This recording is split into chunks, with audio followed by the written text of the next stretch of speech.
In the heart of winter, when nights grow long, we come together under these lights. A team, united by purpose. Fans bound by passion.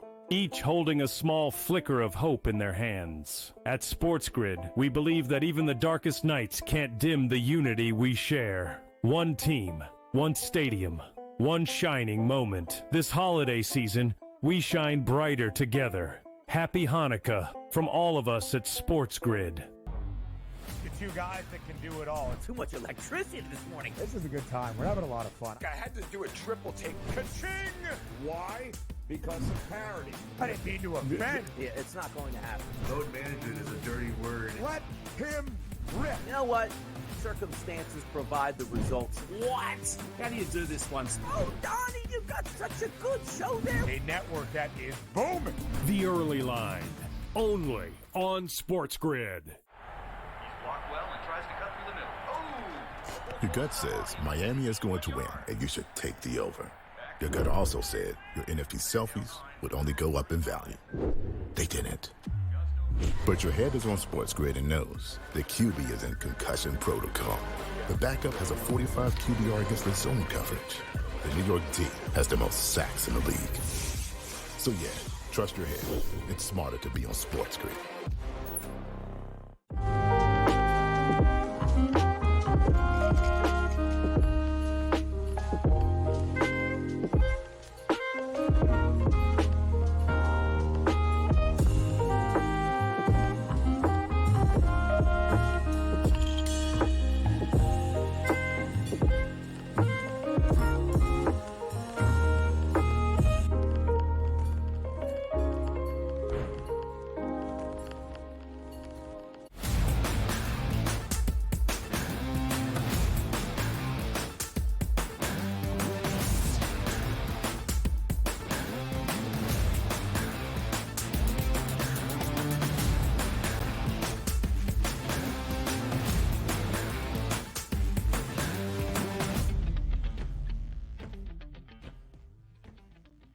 We welcome you to our second hour on the second day of the year. It is now 2025 and a Thursday on the Early Line on SportsGrid. So much to get to here in this second hour and for the remainder of this show. Our friend Mark Zinno will join us later on in hour number 2 to preview the Sugar Bowl, rescheduled to today in New Orleans, kicking at 4 p.m. Eastern Time. His reactions to the 2 college football playoff quarterfinal games that we had on Wednesday as well, on New Year's Day. In DRS, throughout the opening part of this second hour, the biggest questions that we have for the remainder of the regular season in week number 18 around the National Football League, set to begin in just 2 days. It might feel like a Monday for some if you're back at work. It's Thursday. Yeah. You've got tomorrow, Friday, and then NFL games starting on Saturday with a doubleheader in the AFC North. So a lot to set the stage for, of course, into a full Sunday slate with clinching scenarios, seeding scenarios to detail for you here over the next 2 hours. Yes, absolutely. Getting you covered here. And you're right about that. Like yesterday, there was a time in the day, Ben, I'm like, what day is this? Because it felt like a Sunday because the workday for us began again as if it would be a Monday. Couldn't figure out if it was actually a Tuesday or a Wednesday. And now today is Thursday. So a lot of things are happening. But that's also good. When you lose track of time, it's usually not because you're bored. It's like, oh, man, I'm so bored. I can't wait for tomorrow. There's so many good things that happen and so many interesting things that you sort of meld them all one day into another. It's like, what day actually is this? Well, today is Thursday. We have a big college football game that's going to take place tonight. An interesting week 18 in the NFL. And then all the way the following week, college football playoff games and NFL playoff games. Man, it's a great time. The winding down of the NFL is sad, but the heat really ramps up. The 2 college football playoff semifinal games next week. 1 week from today in South Florida. It will be Penn State against the winner of today's matchup in New Orleans. That would be Notre Dame and Georgia. That's the first game on Thursday. Our game on Friday night, the Cotton Bowl in Dallas between Texas and Ohio State. Quickly, the odds from the national championship perspective. Texas entered the quarters as the favorite to win a national title. Ohio State backed by just 20 cents. These two teams will face off. And now the Buckeyes standing as a 5.5-point favorite for the Cotton Bowl, well in front of Texas. and everybody to win a national championship at plus 125. The Longhorns at 3-1, Penn State plus 450. Georgia and or Notre Dame, at least in the projected odds, would be an ever so slight favorite against the Nittany Lions for the Orange Bowl 1 week from tonight. Other matchups, DRS, throughout bowl season on a big New Year's Eve, a quadruple header of games before we got to the college football playoff and the Fiesta Bowl, included a game where we thought a team left out of the CFP might come out to make a statement against Michigan's reserves. That was Alabama. 16.5-point favorite in Tampa in the ReliaQuest Bowl.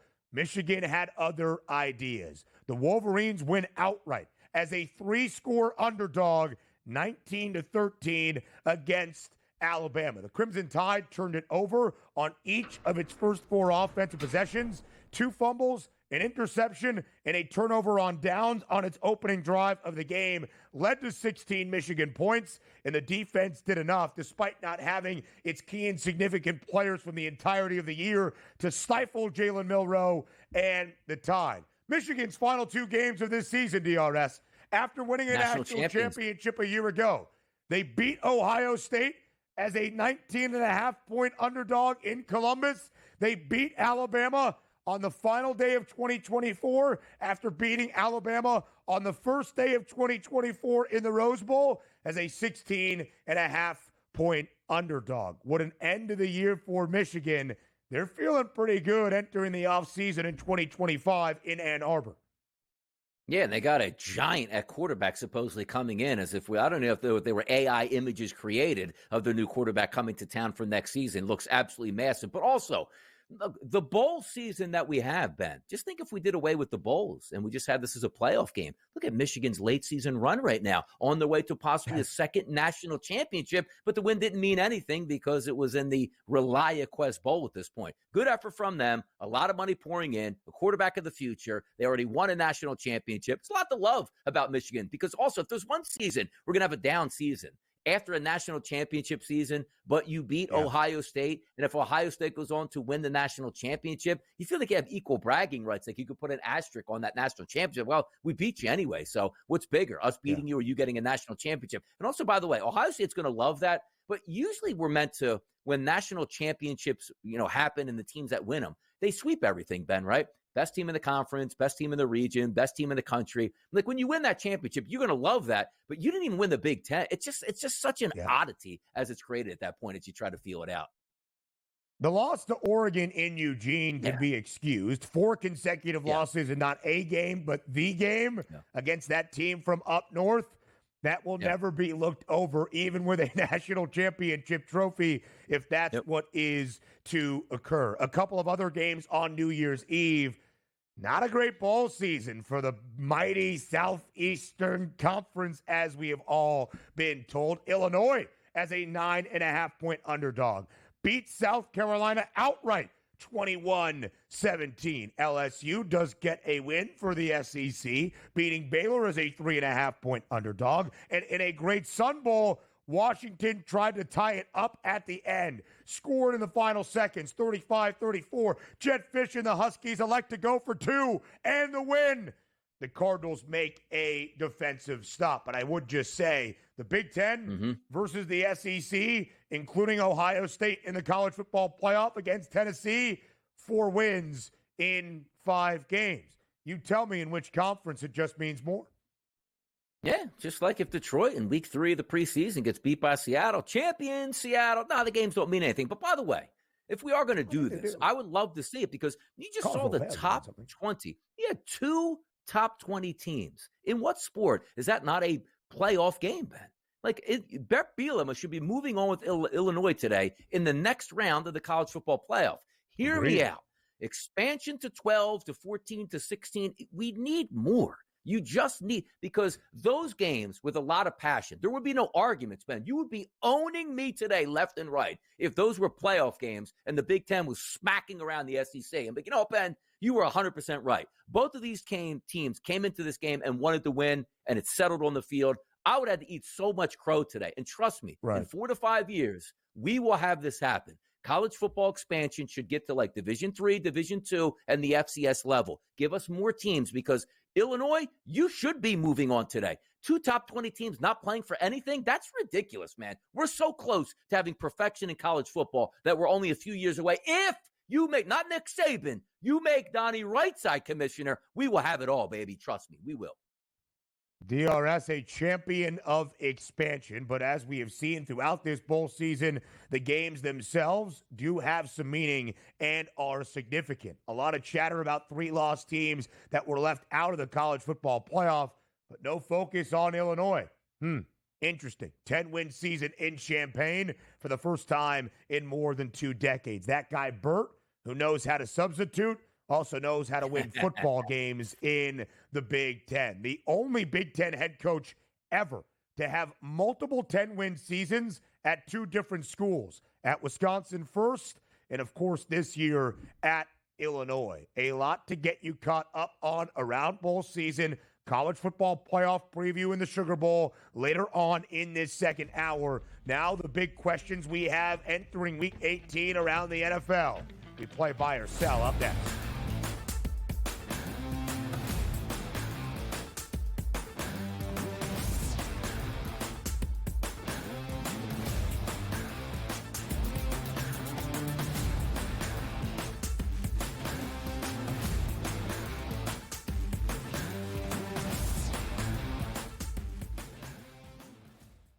So my team didn't win this weekend, but I still did with this app that's taking over the game. Sports Millions Pick'em lets you make quick and easy predictions. Pick your favorite players, go higher or lower, and you can still win big even if your team loses. Plus, the multiplier is insane. With just a few picks, you can win big money. So get on it. They've got a welcome bonus to help you start off your winning streak.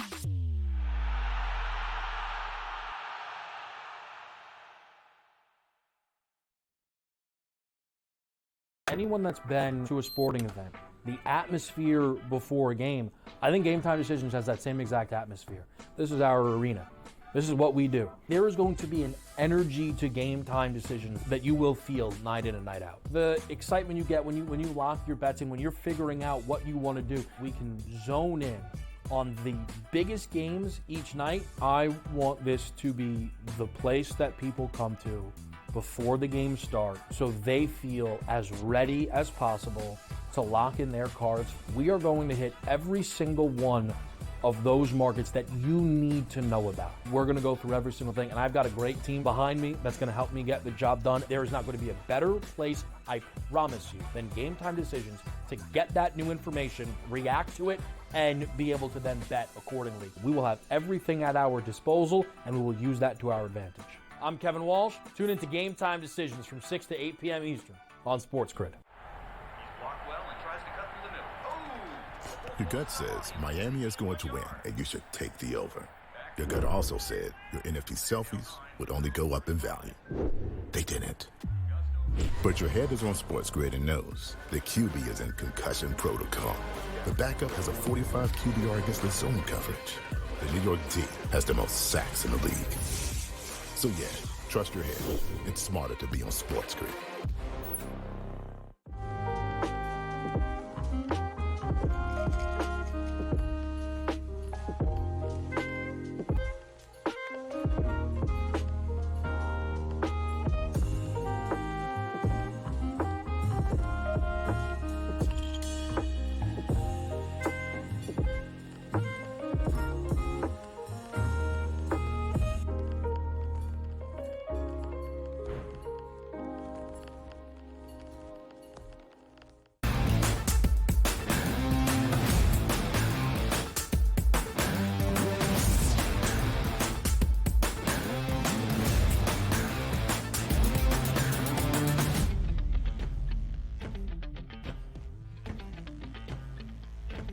The big questions around the National Football League entering our regular season finale weekend. We are just 2 days away from the start of it in Week 18, a doubleheader in the AFC North with serious postseason implications in 2 matchups. And then 14 on Sunday to figure everything else out. Those final spots into the NFL postseason and, of course, seed lines and where you will be for the opening round. Donnie, before we get to that, in some of the most important games from the weekend, the individual conversation and that NFL MVP award. Entering Week 18, Buffalo's Josh Allen is a minus 400 favorite to win the MVP hardware for the first time in his career. He has been historic this season, although some of the passing stats have not been overwhelming.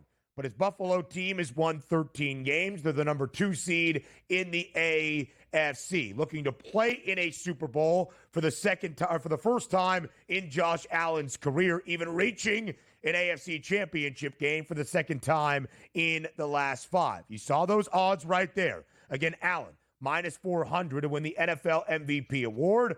Last year's winner, Lamar Jackson, second shortest price at plus 230. And then everybody else we'll discuss in just a moment. Buy or sell, DRS. The question is, Josh Allen should win the MVP award this season.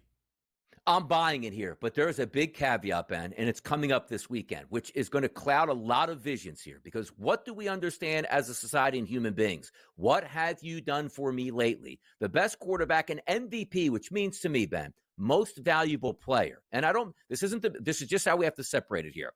If you take Josh Allen off the Buffalo Bills, Ben, I think they're going into the draft and saying we need a quarterback of the future because we just won 3 games. I honestly believe that. If you take Lamar Jackson off of Baltimore, he's sensational, but they're a better football team than the Buffalo Bills. We'll start there. But if we're going to just look at the bottom line and say Lamar is great, and he is, and he's won multiple MVPs, the only questions we have is not Lamar Jackson a great quarterback. Is he a good enough quarterback in the postseason to lift his team and get a Lombardi? But the action on the field this weekend, you're going to see Josh Allen come into the game, take 1 snap to preserve I started 110 straight football games, which he has every right to do. But he's going to leave that game with no statistics.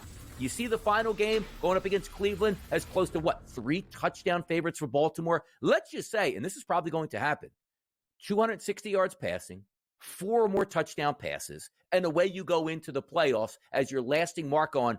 Look at the statistics. It's wildly crazy that Lamar Jackson is so much better statistically, and he's going to win his division on the final game of the season, that we can't make him MVP. And I do think that might cloud some of the judgment of the voters, and rightfully so, because of what they've seen down the stretch and the overall numbers itself. They're not going to say, well, hey, Josh Allen's playing in bad weather football games consistently. What is he supposed to do? Well, he's just supposed to win football games, which he did in those environments. But you see those price points. Josh Allen is a prohibitive favorite at minus 400, and he should be. But that 230 is going to get a lot closer when dealing with the MVP, because you're going to have no statistics from a game this weekend for Buffalo and a ton from Baltimore with Lamar Jackson. Lamar Jackson and the Ravens need to win against the Cleveland Browns on Saturday afternoon at home to clinch the AFC North. They are expected to win rather comfortably. We might see Lamar for the opening half. Who knows if we'll see him in the second half, as the Flock is a 17.5-point favorite against the Browns. I hear the point, DRS. Statistically, Lamar Jackson does triumph over Josh Allen this year. But as we know, sometimes the stats are not everything that goes into this award. See Lamar Jackson winning it in 2023. He was the quarterback of the best team in the National Football League that won 13 games. The Bills will not have that distinction. They are not the 1 seed in the AFC. That is Kansas City. But Josh Allen is still making history. 5th consecutive year with at least 40 total touchdowns. He has made history individually this season. First quarterback ever to have a game with a passing, rushing, and receiving score. First player in NFL history, as he put on display against the Rams with 3 passing touchdowns and 3 rushing scores in the same game. Josh Allen has done that. He should win this award. I am buying it. I actually think the quarterback that might be on display on Saturday that might have something to say is the guy with the 30-1 number in Joe Burrow. If the Bengals beat the Steelers in Pittsburgh and then get help, they would need both a Broncos loss to the Chiefs reserves and a Dolphins loss, more than likely with Tyler Huntley starting the finale in MetLife against the New York Jets, since he could see the postseason. If they do, if the Bengals do, with how overwhelmingly dominant Joe Burrow in this offense has been this year, DRS, Is there any chance? Again, it's a huge caveat. It's like a 3% chance that Cincinnati can make the AFC postseason. But if that is what happens at the end of Week 18, the Bengals earning that final wild card spot, could Joe Burrow win the NFL MVP award? I don't think so. I just think it's too far of a hill to climb. And even if they do make it in, it's like, oh, this team just snuck in. That's the MVP. Even though if the Bengals had a better record and their defense couldn't make any stops, he probably would be the MVP. But these are the rules that we play under. But as a fan myself, which sometimes we're going to ask questions about what would the fans like, let's clear Miami out. Let's clear Denver out. Let's get Cincinnati into the playoffs, man. The same way we talk about Arizona State. Like, don't you just want another week of that trio at wide receiver and quarterback getting after it once again? That's what I want to see. But I think it's a hill that's too far to climb here to get him that MVP, even though he just might be and probably is the best quarterback this season in the NFL, which is supposed to be, Ben, the MVP. The numbers are ridiculous when you look at it right now with Joe Burrow, 4,641 yards. He is the only quarterback that has thrown for more than 4,400 around the NFL. He's got 42 passing touchdowns, the only quarterback with 40-plus to do that. Cincinnati, a slight 1.5-point favorite on Saturday night in the Steel City. Pittsburgh might not win the AFC North if they watch Baltimore in the first game of 2 on Saturday handle the Browns, as the Ravens are easily and comfortably expected to do. But Pittsburgh still needs to win that game to clinch the 5 seed, that top wild card spot, to head to Houston in the opening round and not directly have to go back to Baltimore to take on the Ravens, where they did, of course, in that game in week number 16 and got beat rather resoundingly. We'll talk about the NFC North, the NFC playoff picture, and namely game 272 in the Motor City between the Lions and the Vikings. That's next on the Early Line.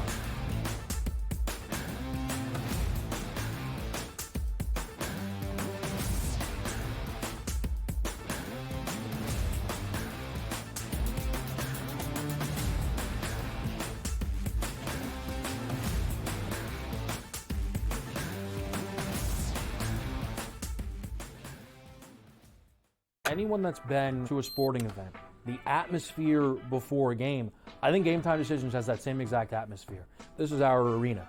This is what we do. There is going to be an energy to Game Time Decisions that you will feel night in and night out. The excitement you get when you lock your bets in, when you're figuring out what you want to do, we can zone in on the biggest games each night. I want this to be the place that people come to before the games start, so they feel as ready as possible to lock in their cards. We are going to hit every single one of those markets that you need to know about. We're going to go through every single thing, and I've got a great team behind me that's going to help me get the job done. There is not going to be a better place, I promise you, than Game Time Decisions to get that new information, react to it, and be able to then bet accordingly. We will have everything at our disposal, and we will use that to our advantage.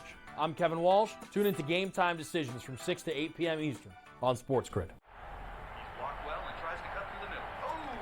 Oh! Your gut says Miami is going to win, and you should take the over. Your gut also said your NFT selfies would only go up in value. They didn't. But your head is on SportsGrid and knows the QB is in concussion protocol. The backup has a 45 QBR against the zone coverage. The New York D has the most sacks in the league. So yeah, trust your head. It's smarter to be on SportsGrid. The two guys that can do it all. Too much electricity this morning. This is a good time. We're having a lot of fun. I had to do a triple take. Ka-ching! Why? Because of parity. I didn't mean to offend. Yeah, it's not going to happen. Load management is a dirty word. Let him rip. You know what? Circumstances provide the results. What? How do you do this one? Oh, Donnie, you got such a good show there. A network that is booming. The Early Line, only on SportsGrid.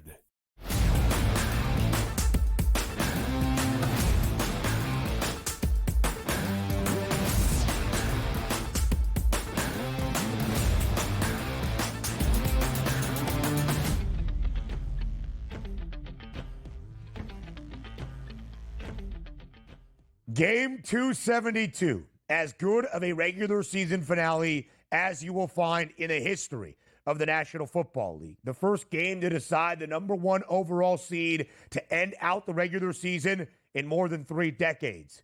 in the NFL. The first game ever in the history of the National Football League that will feature two teams with at least 14 wins facing off against one another. And yes, the season is longer than ever, but still, history at stake and so much on the line in Game 272 on Sunday night in Detroit between the Lions and the Vikings. Of course, the winner of Sunday's game earns the NFC North divisional crown and the number one seed in the conference. As you see right there, the Lions are a favorite to accomplish just that. 2.5-point spread for the game overall. It's minus 154 on the money line. If you look at where things stand, though, you could also just make it the money line price to win the division at minus 156. But let's go even further, DRS, with all that is at stake on Sunday night. The Lions are still the favorites to win the NFC at a 2-1 number.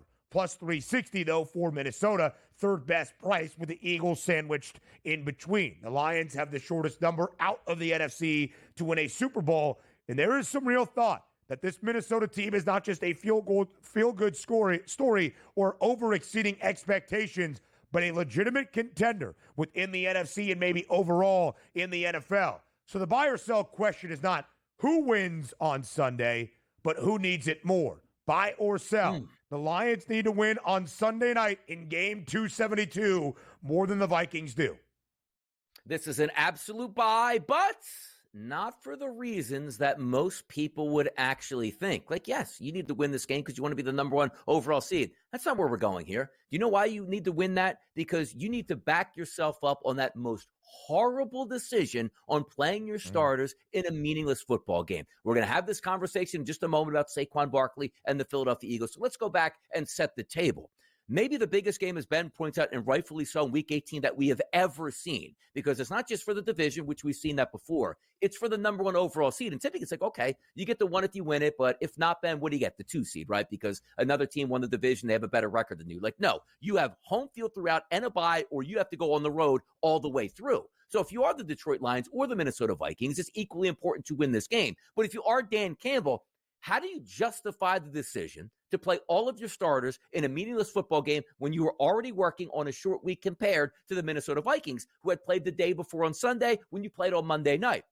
Also, keep in mind, the Vikings were at home in Week 18. You, as Detroit, were not. You were thousands of miles away in California, which means your week already got started even more late because of that long flight back and everybody's exhausted. Welcome into Wednesday, your first day of practice, and getting things right. Because hear me out on this, and I am going to be the first in line to check this out.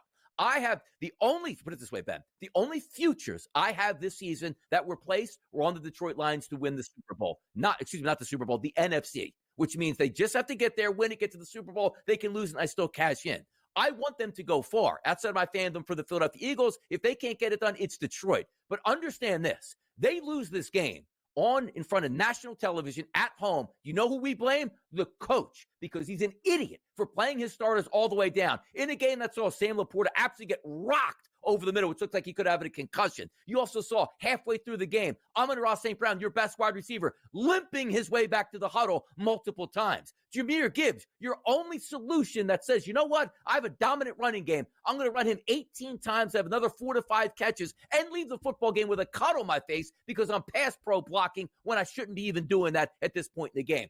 Absolutely 1,000%, the Lions must win this game or fire Dan Campbell. I'm serious. That was a lot. I would just say that, yes, there is wear and tear in each and every NFL game that you play. But nobody is going to miss Week 18 because they played in Week 17. And I agreed with you entering the game. I thought the Lions should at least rest their starters maybe late in the second half for a game that did not have meaning in the overall playoff stakes, but clearly had significance for the Lions. And they understood that and then went out in the second half and beat San Francisco, instilling that mentality and momentum into Sunday night. Buy or sell, by the way, quickly here, DRS, NFC playoff seeds as of right now with a lot to be determined. But there is no doubt whoever loses the game on Sunday will be the 5 seed. Buy or sell, the NFL needs to change the postseason format. I don't think so. And it's a contradiction to what I basically have for college football, which I do think they need to make some changes. But it's just been ingrained so long. And you do get a home game. It is the way it is. So I'll sell that. I sell it as well. Winning your division must mean something. Mark Zinno joins us next.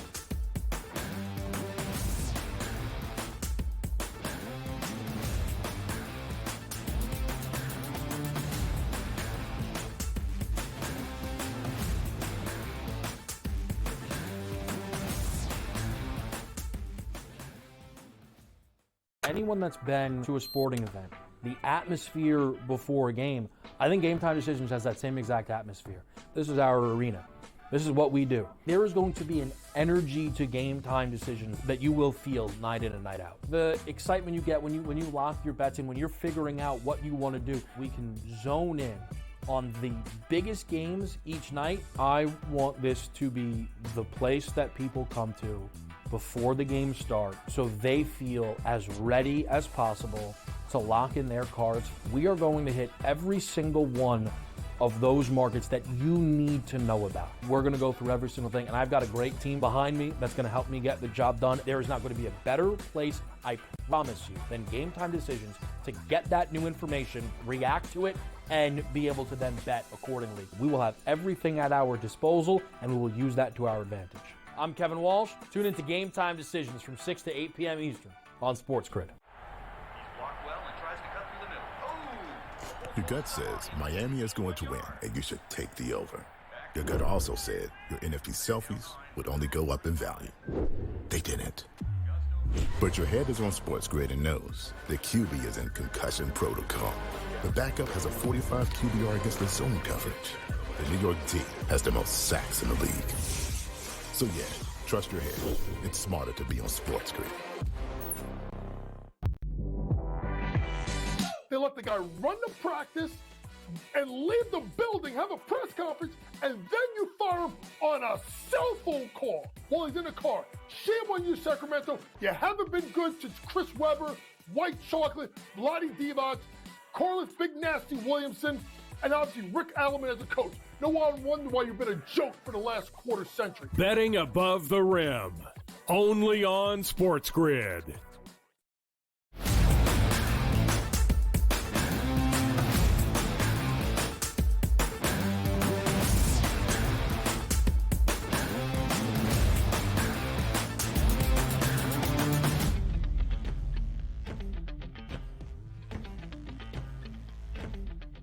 Live right here on the second day of 2025. So we wish a very new year and a happy one at that to Mark Zinno, joining us here on this Thursday morning on the early line on SportsGrid to get you set for the Sugar Bowl today in New Orleans and all of his reactions to yesterday's college football playoff games and New Year's Eve as well. The three games we have seen so far in the college football playoff quarterfinal round. Mark Zinno, as always, again, a very happy new year, and thank you for joining us here on the early line.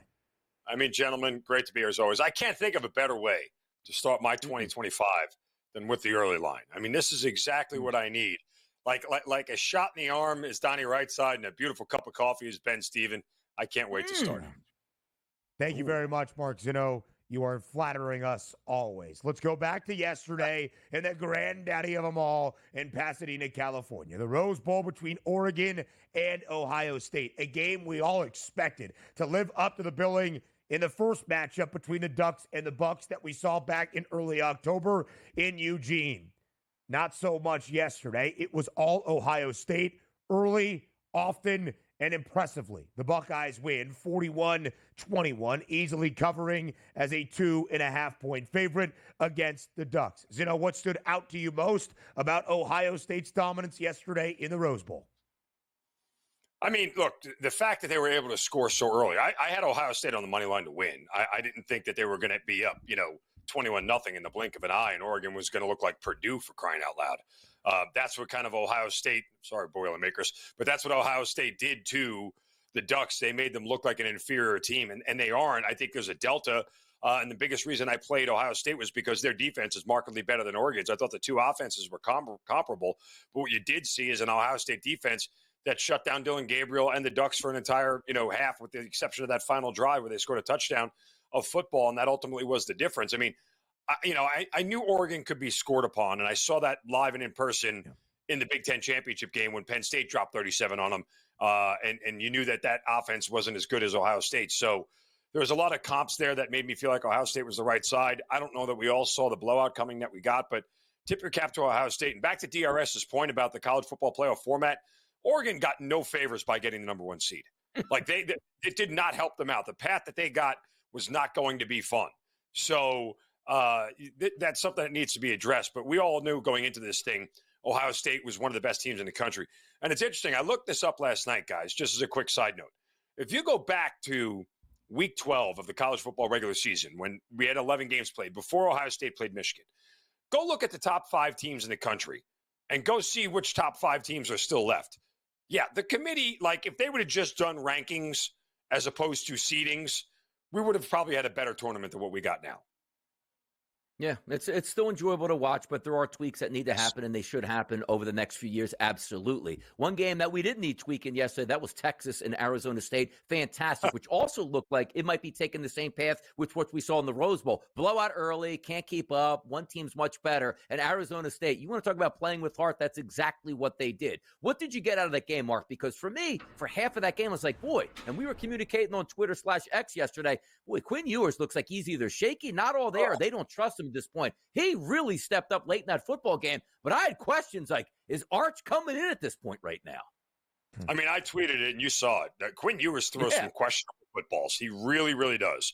Whether it's decision-making or just the actual ball that he throws some questionable footballs into some weird spots that I'm going, woof, what was he looking at? That happened several times yesterday. Look, the bet I had yesterday, and I feel like a genius, so I'll pat myself on the back, but I played Texas -6.5 in the first half. Why? Because I've said repeatedly, I don't trust Sark for a full 4 quarters, ever. And Sark's whole thing, repeatedly, my old adage, if he's not covering early, he's not covering late. Well, guess what? He was covering early, but he certainly wasn't covering late. And that's because he's a bad adjustment coach and always has been. So Sark kind of just does the same thing for 4 quarters, thinking like Novocaine, it's going to work after a while. Eventually, it'll numb you up. Nope, that's not what happens. Arizona State gave him a ton of credit. I mean, the other takeaway I get from the game more than anything, DRS, is I feel like Cam Scatterbo, did this game catapult him into like a second-round, first-round type running back in the draft? Because that's what it feels like. For a guy who's vomiting on the sidelines and completely exhausted, still managed to go out there and put the performance up he did against probably the best defense in the country. Speaks volumes about what kind of player that young man is. So you give a ton of credit to Arizona State. Thank you for making it fun and interesting. And I will say this much too. When Steve Sarkisian scored the touchdown that put them up 24-8, I think it was, at that point in time. Terrible coaching not to go for 2 there to make it a 3-score game. And that ultimately was the difference. Like, I don't know how nobody was in the sideline of Steve Sarkisian going, 23 and 24 are the same here. 25 and 24 are not. 25-8 is a 3-score game. 24-8 is still a 2-score game by 16. That's the difference, right? Ben's looking at me quizzing. You're correct. Yeah. You are correct. It would have made it a 3-score game, but if you fail to get that 2-point conversion, then Arizona State only needs 1 2-point conversion and not 2. Sure. So there's a risk-reward in that situation. The analytics would tell you necessarily. The analytics would tell you that 2-point conversions are converted around 45%. So in theory, you should be able to stop one of them. That's the gamble. That's the analytical. And your own 2-point conversion would then also have 45%, less than a majority. So you see that, though? You see that other angle of it? The pros and the cons? With that defense, knowing that is my strong suit, I would have relied more on them than necessarily my offense in that moment. Again, I just thought it was a coaching mistake by Sarkisian not to go for 2, because I thought he was going to when they scored that touchdown. I'm like, 25-8, that's a better number. Ultimately, Texas does win into overtimes. Arizona State covers. 36 total college football playoff games now, or at least entering the Rose Bowl. 37, let's call it, in the college football playoff in total. 11 of 37, either national championship semifinal or now in the 12-team era, has featured a double-digit spread, 10 points or greater. 10 of the first 11 Those games were all routes, decided by at least 11 points with an average margin of victory of more than 22 points per game. Arizona State, the only double-digit dog in the history of the college football playoff to keep a game within single digits, and in this case, even a single score. Texas, Ohio State, next Friday night in the Cotton Bowl, with the Buckeyes booked as an early 5.5-point favorite on the FanDuel Sportsbook. Mark Zinno, let's go to New Year's Eve, the opening quarterfinal game in the college football playoff. Out in the Fiesta Bowl, Penn State and Boise State. When the Nittany Lions are booked as a favorite, they are expected to win, and they often do. Oftentimes comfortably so. Penn State now 35 games as the favorite side since the start of 2022, 34-1 straight up, 25-9-1 against the spread after a 17-point victory against Boise State and a cover as an 11.5-point favorite. What was your takeaway from the Fiesta Bowl between the Broncos and the Nittany Lions? I mean, look, I'm only sighing because, look, we knew Penn State was going to win this game, and I knew they were going to cover this game. I just, whenever you get into these double-digit numbers, I get a little bit antsy as a sports bettor. It's not always a place I feel 100% comfortable, especially late. So I went to Penn State's team total at 33.5, and I watched them. I watched them get 4 turnovers, 2 of them on the Boise side of the field, and convert them into exactly 0 points, and end up on 1. It was maddeningly frustrating. They should have had 40 in this game. Absolutely should have had 40 in this game and didn't get there. And then that's when I was kicking myself going, why did I overthink it? Should have just laid the 11. That was the smart thing to do. But, nonetheless, I mean, I knew Boise State wasn't really going to be able to push them to score and score fast. But when they scored 14 first quarter points, I was like, yes, here we go. Okay, we'll be at 24 by halftime, and then I need 2 scores in the second half, and that'll get me over. Oh, God, man. It was so maddening to watch. I'm sorry, Mark Zinno. I am very, very sorry. We have seen 4 games now where the point spread has been 8.5 or more in the college football playoff. 3 of the 4 under, the only over ASU's cover. We get you set for the Sugar Bowl next.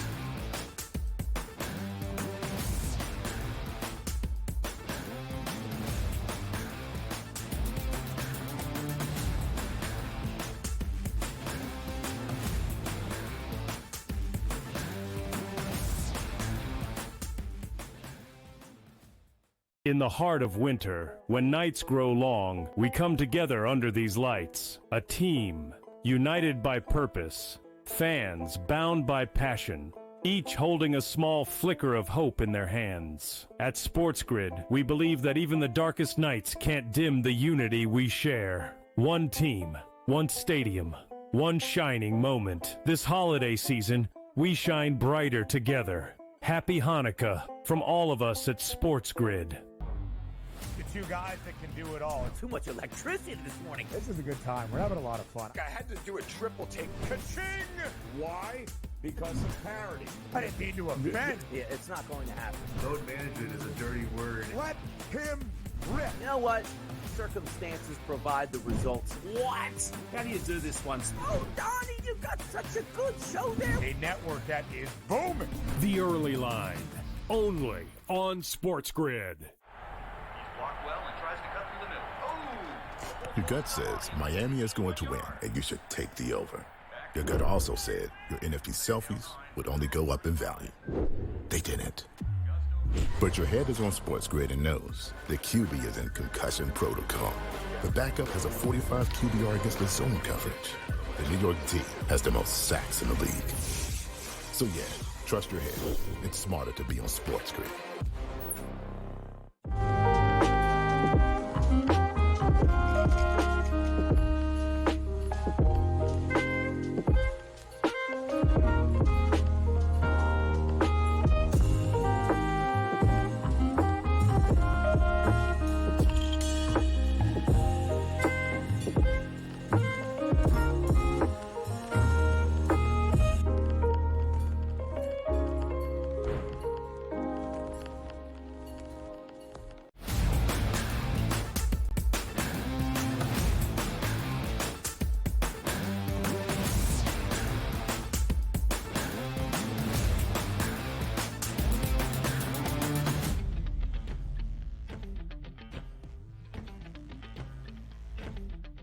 Our finale of 4 in the college football playoff quarterfinal round on this Thursday afternoon, January 2nd, kicking at 4 p.m. Eastern Time in New Orleans. It is the Sugar Bowl between the 2-seed Georgia and the 7-seed Notre Dame. Mark Zinno is here to handicap the game and break it down. Again, it does bear repeating, a reminder of why this game was postponed until this afternoon at 4 p.m. Eastern Time and not its originally slated start at 8:45 p.m. Eastern Time last night. The terror attack in New Orleans in the early morning hours of New Year's Day. We send our love and our thoughts to a community that is reeling and everybody affected. We hope this monumental college football game can provide just a sense of relief for the community in the Big Easy. Georgia and Notre Dame in the Sugar Bowl, Mark Zinno, for a spot in the Orange Bowl exactly 1 week from tonight to take on Penn State. Let's start with the number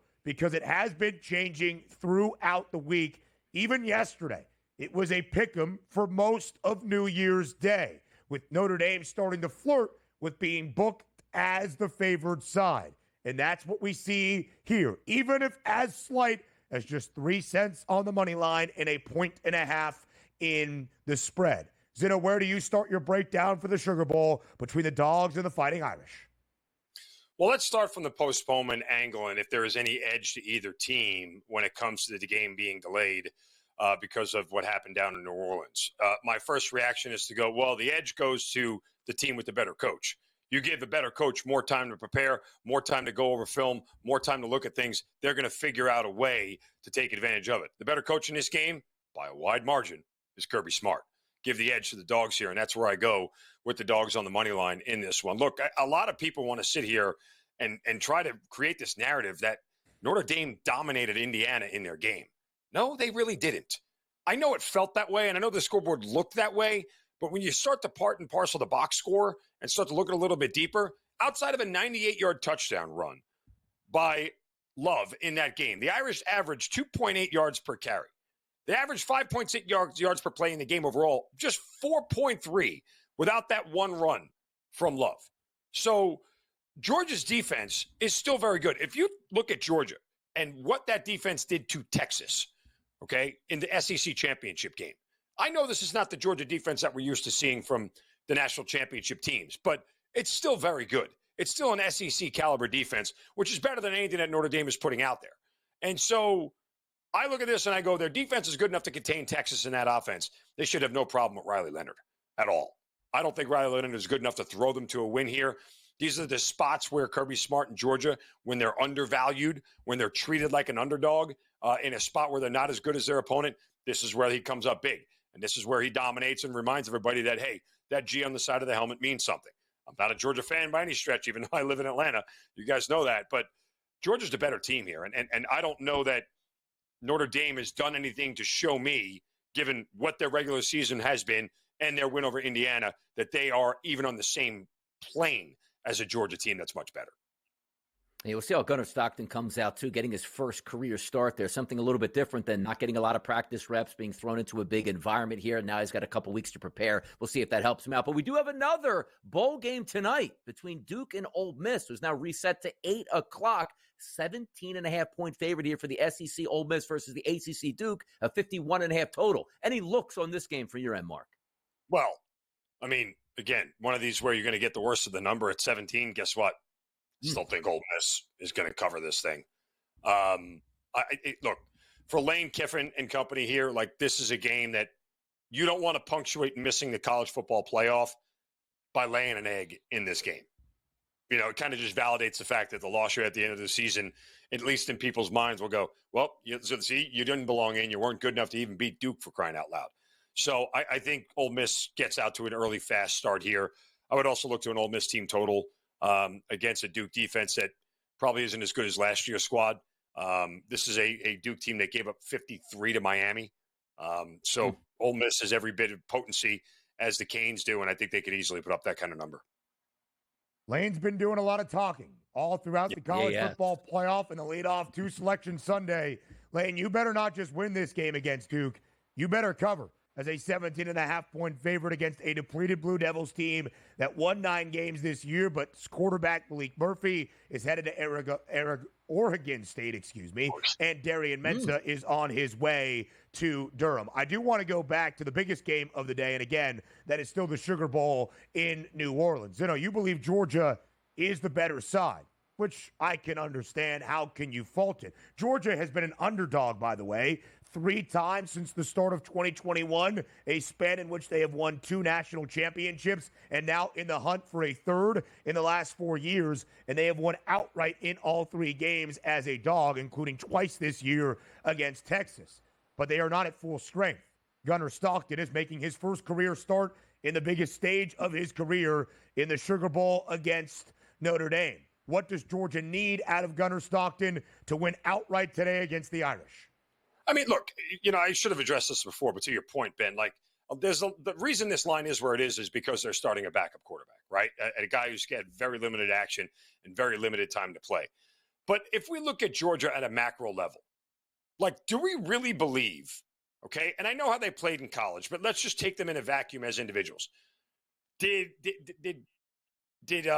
Stetson Bennett, did he really, was he really an elite college quarterback? Was he really an elite quarterback? No. Is Carson Beck an elite quarterback? No. My point is in saying this is that Georgia's offense and the system they run is pretty consistent regardless with who is under center, right? I mean, if these guys were elite talents, Ben, they would have went and drafted much earlier than the 4th round. These aren't elite talent level players. Why are you shaking your head like that? Are you sitting here telling me that Stetson Bennett was an elite college talent? Hey, Mark, maybe during the commercial break, go look at Stetson Bennett's game log from 2022 in the most significant games of that year and leading Georgia to a national championship. Hey, Mark, maybe go look at the stats for Georgia's defense in those 2 national championship winning seasons and where it stacks up to this year, because UGA is allowing 128 rushing yards per game, the worst they have been since 2018. If you are going to demean the quarterbacks that have played at elite levels in games that have been significant, you better back it up with the defense, which Georgia has not. Maybe we'll continue the conversation up next.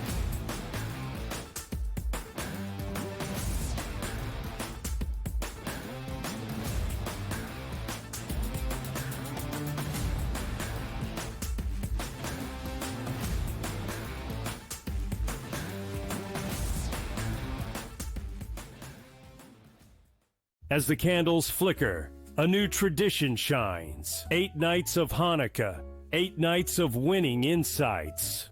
They may come out slow, so you might be able to get a better number. Wow, they're favored. With SportsGrid, every night is another chance to win. No pick sixes today, they cover. So let's crunch it up. Let's make it happen. Let's give you our favorite props. Let your Hanukkah winnings brighten your celebrations. Happy Hanukkah from all of us at SportsGrid.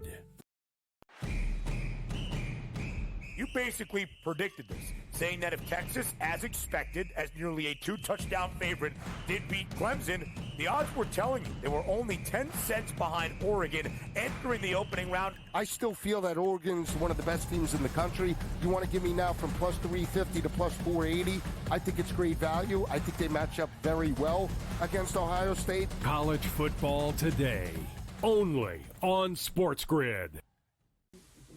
Right here with you on Pro Football Today on SportsGrid. Odds in motion, trying to see what lines have moved throughout the week. Never felt more comfortable in this set than I do for this year. I'm ready. I'm just getting angry. The hot takes are going to be here all long. You don't want them to go 13-0 and then lose the first round of the playoffs. Red. This is their last shot. They don't really have anywhere else to go yet. Hot take. By the time I hit, I guess what, Route 33 up here, that ticket's cashing. Only on SportsGrid. I don't like to toot my own horn, and I know that I'm setting myself up for probably disappointment later tonight, but I hope you were with us last week on the Final Five, because we almost swept the board. We had 2 out of 3 on the power play points with Reinhardt and Matthews. We hit the goal scorer line A. We hit the side with Washington. We hit the total with the over in Toronto and Buffalo. So we had a really good Final Five last week, and I'm hoping that we can now ride that wave. Only on SportsGrid.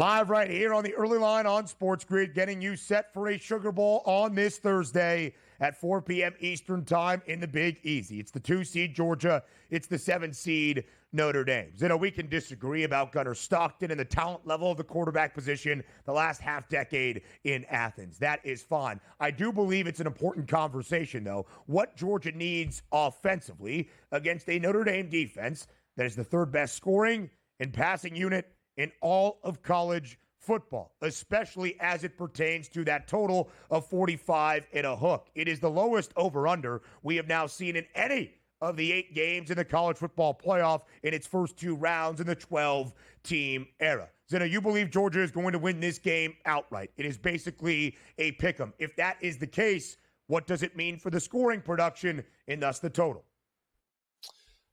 Well, I would also look to a Notre Dame team total under. I think that is also this is not a Notre Dame offense that I think can score at will. Despite, again, we keep going back to certain metrics and everything, but remind Notre Dame didn't really play any elite level competition this year other than A&M in week 1. And we know by the end of the season, A&M probably, had their high point, around week 6 or 7, but seemed to have fallen off after that. And it's not a slight, you play who you play when you play them. But I just don't know that Notre Dame is ready for an SEC caliber opponent on a routine basis. I think they're good. I don't think they're good enough to beat an SEC team like Georgia, especially when you talk about Georgia. This is a run defense, and we were going over this in the break, that held Texas to under 40 rushing yards in two contests this year. So Georgia has the ability to shut down the run game. And if they can shut down Jeremiah Love and force Riley Leonard to pass, I think it's a huge win for Georgia. And I think that's exactly what Kirby Smart will try to do, is force Riley Leonard to beat him that way. And then you talk about Georgia's offense. The other thing I looked at as far as betting on this game, guys, Gunnar Stockton rushing props. I know in college sacks negate quarterback rushing yards, but, this was at 17 as of New Year's Eve, and now it's over 25 in most books for Gunnar Stockton to take off and run. We saw him take off 8 times in just 2 quarters against Texas in backup duty. The minute things break down for Gunnar Stockton, he's going to take off and run. This is not a guy at this point who's ready to sit there and go through reads and progressions and stay in the pocket and wait for something to materialize. If it's not there, he's going to take off and run. So I would look to Gunnar Stockton's rushing yard prop, and I think unless Notre Dame is smart enough to have a spy on him and know that he's going to run and take off, you're going to see the chains be moved off, and because Gunnar Stockton's legs are doing a lot of the heavy lifting. 4 p.m. kickoff today. It'll be settled on the football field. The winner's going to advance. The loser goes home. If we flip it over to the NFL and Sunday Night Football, maybe the biggest game of the season, in the final game of the season, winner's going to advance, loser's going to advance, but boy, that path is going to be much different for the loser. We're talking about Minnesota and Detroit. Sam Darnold, Jared Goff, line at the FanDuel Sportsbook right now, -2.5 points. And look at that total, 56.5. Winners, losers, totals, Mark. What do we got in this one? I give you credit. You have extra large huevos to bet the under in this one, like you just do. At this point, and mostly because Detroit can't really stop anybody on defense just due to the injuries and everything else, but they score 40 on pretty much every. So this Vikings defense is going to absolutely be tested early and often.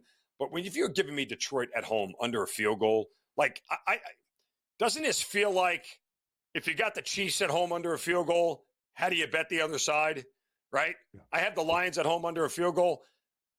At this point, I have to respect the Vikings and Sam Darnold, who I thought was going to turn into a pumpkin back in week 4, then again in week 8, and then again in week 12, and again in week 17 against the Packers. That never happened. So we have to respect the Vikings at this point in time to be able to be competitive in this one. But again, Lions at under a field goal almost seems like too easy to pass up.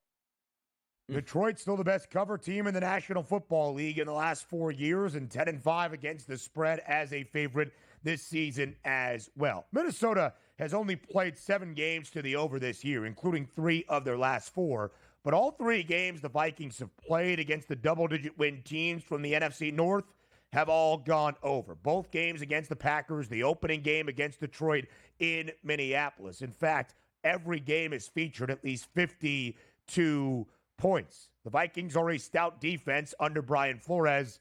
The Lions can score on anybody. Zinno, you mentioned how much they've been given up over the last month due to the significant injuries, 32.5 points per game. They've also been averaging nearly 38 points per game in their last 4 as well. Mark Zinno, We appreciate the time as always. A very happy new year to you, my friend. Enjoy the Sugar Bowl and the Gator Bowl tonight as well on this Thursday. And some Big Ten basketball for the Mount in the South as well. Loves Maryland laying 6.5 tonight in the Northwest. Hour number 3 up next on the Early Line.